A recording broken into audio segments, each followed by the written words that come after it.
Hey team, this week actually for the next 6 weeks, I'm doing a series on how to increase teamwork in your organization. I talked about it last week, which is that if you increase teamwork, there's three reasons to do that.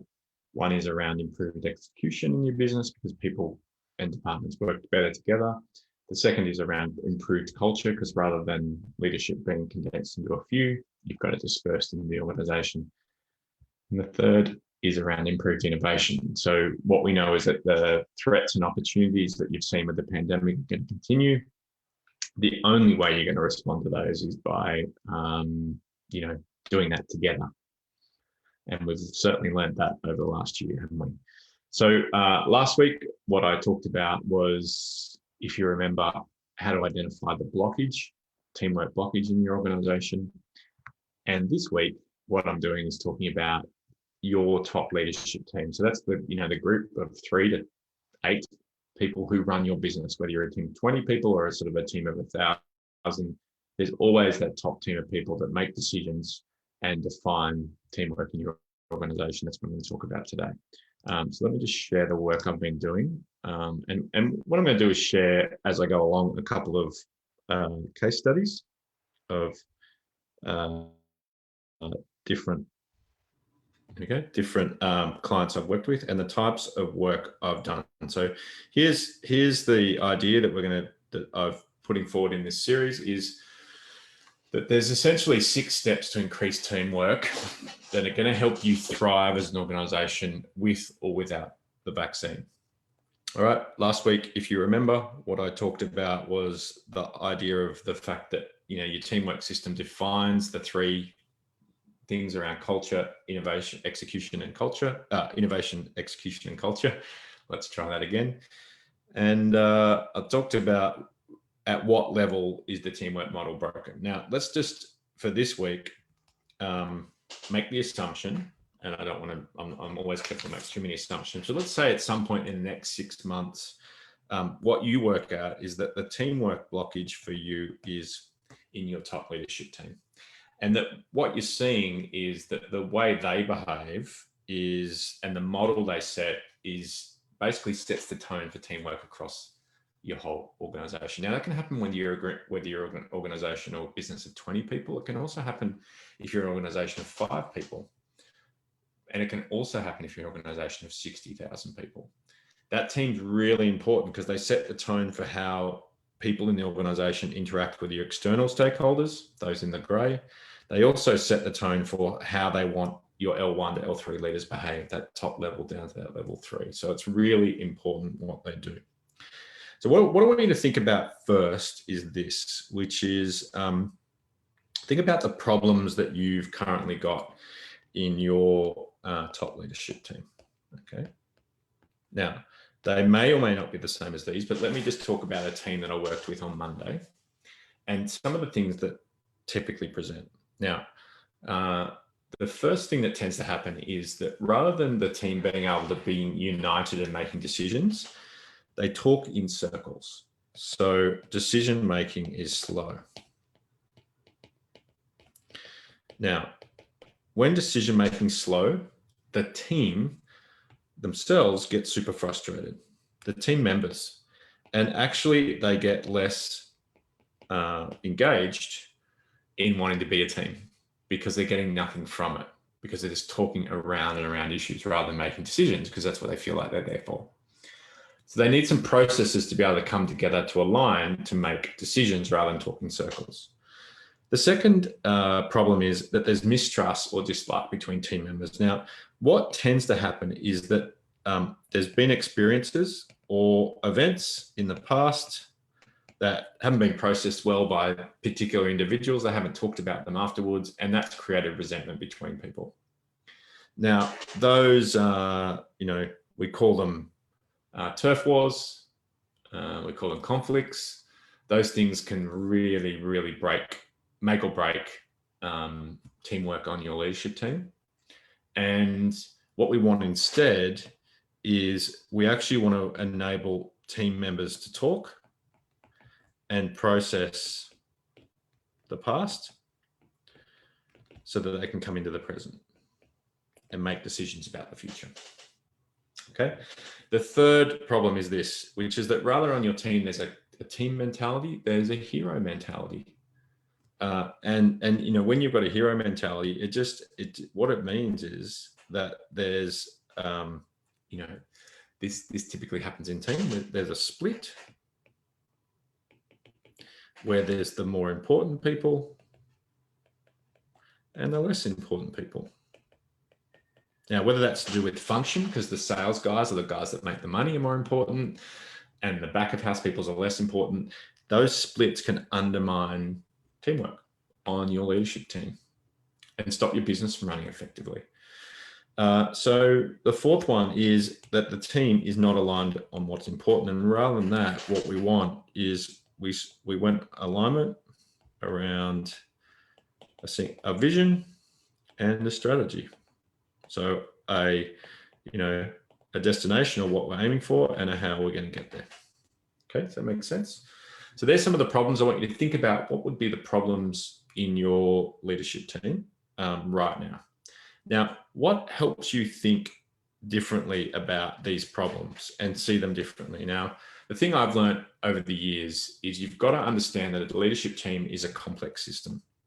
It's not a simple linear system. It's an interconnection or an intersection of relationships that are relational and dynamic over time.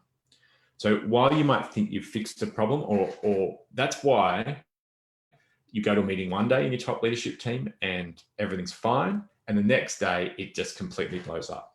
It's dynamic. So anytime that you're looking at improving your team, what you're doing is building systems in place that you don't expect are going to, what you're doing is giving them foundational capacities that deal with the dynamic nature of their roles and the dynamic nature of being able to continually refresh themselves as a team. Does that make sense? Cool.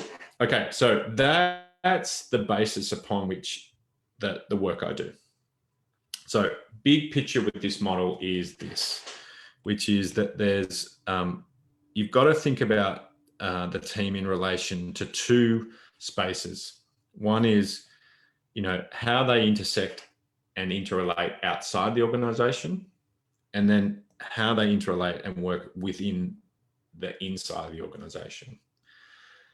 I'm looking at solving, when I work with teams, two core dilemmas. The first one is to help them make sense of what could be a naturally chaos world and to create clarity and alignment within the team, but then also for outside and inside the organization for that. So that the first chunk is taking chaos and creating clarity.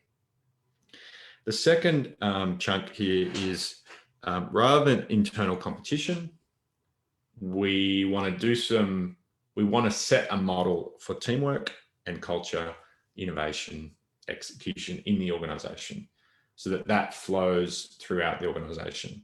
Now, if your team's doing those two things, they become what I call a multiplier. And that's where the benefits of the investment, it's my daughter's basketball game tonight. Someone's putting it in the diary. That's where the benefits of the investment multiply throughout let's write that in there, the inside of the organization and the outside. Right, no need to write that in. You get it. Okay, now think about the work we're doing to achieve it, and then talking about the two key transitions that occur. The key piece of work here is to realize that because top leadership teams are dynamic, that threats and opportunities, just like the pandemic, just like climate, just like the automation and digitization of the world, markets are going to continue to expand and contract. So there's a natural, wave-like up and downness to any type of business. And the job of the team is to be able to read that, make sense of it, and create clarity for those around them.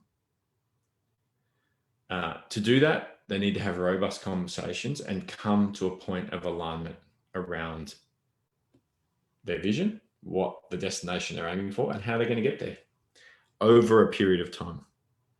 And then they need to be able to engage their other staff leaders within their organization, especially that L1, L3, in where that's coming forward, to create clarity for that group, for those stakeholders. Now, the key point to all this is this little liminal, I call this a liminal space. Now, liminal space is a point of transition. The key point in transition for leadership teams is that because they do this work around creating clarity and then they're able to communicate it to those around them, instead of being reactive to everything that's happening on the outside, their clarity starts to perceive them as a leadership group.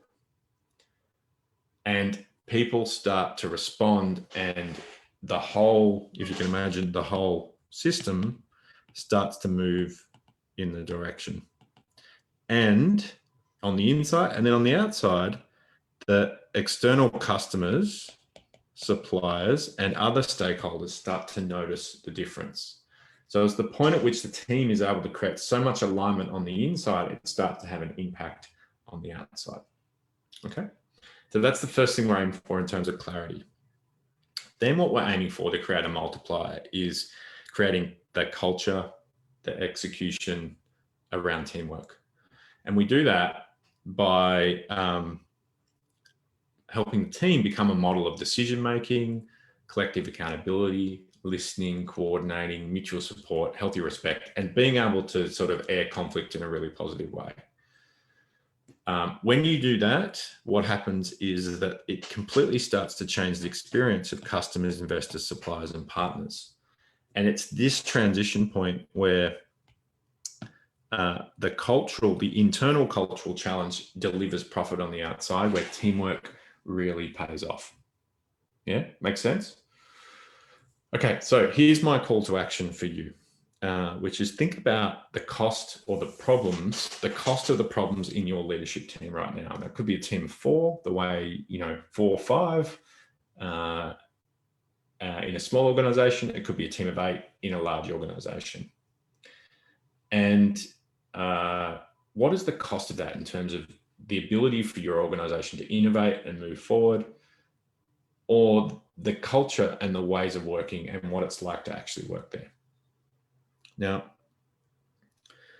it's about helping them move from chaos to clarity and from internal competition to teamwork over time.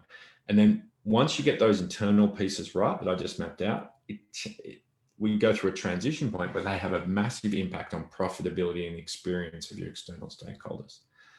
That's what we're aiming for. If you want to go on that journey with someone like me, for example, right? An Aussie bloke from the country, all right, who you've watched on videos a few times, just send me a message, let me know. Let me know where your team's at, what current problem you identify, and we can have a quick chat about that team, where they're at, where you want to get them to, and we can check if I'm the right guy to help you on that journey. If you've got a team for yourself, if you've got a team and you want to work on them right now, think about helping them in 2 areas. One, going from chaos to clarity, and going from internal competition to teamwork. Take care. I will see you next week. Cheers. Bye.